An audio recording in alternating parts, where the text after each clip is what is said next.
Hola a todos, soy Sang-jun desde Corea del Sur. Hoy quiero compartir algo muy especial. Hace un año, durante mi viaje por México, conocí a una familia maravillosa. Me cuidaron como si fuera parte de su familia, especialmente cuando estuve enfermo.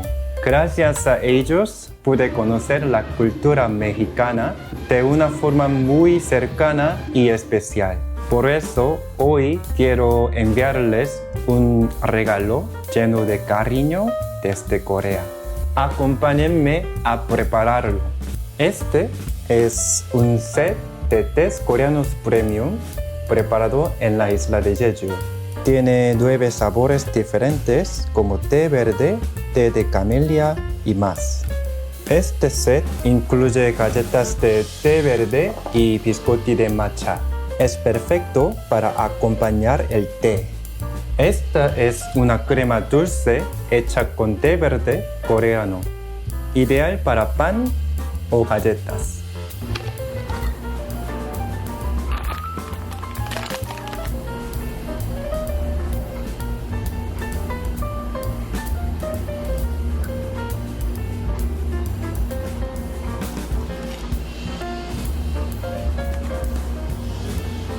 Este es un libro coreano muy famoso, La gallina que soñaba con volar.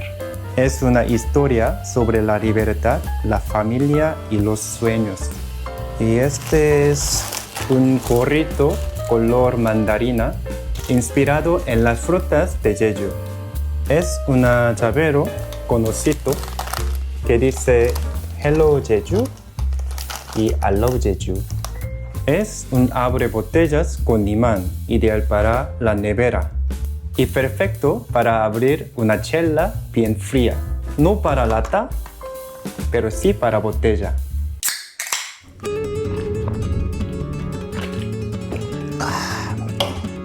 ¡Qué borracho soy! Vamos a seguir. Este imán representa a las genios, las buceadoras tradicionales de Jeju. Y una galleta con maní de udo, una isla cerca de Jeju. También incluí algunas botanas coreanas muy populares. Hay sabores dulces, salados y hasta un poco raros, pero todos son deliciosos. Espero que les diviertan y que puedan probar algo nuevo.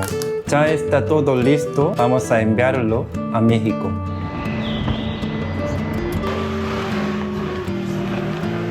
Espero que les guste este regalo desde Corea.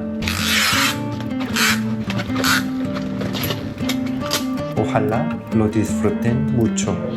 Y a ustedes, gracias por ver este video. Nos vemos en otro video. Chao.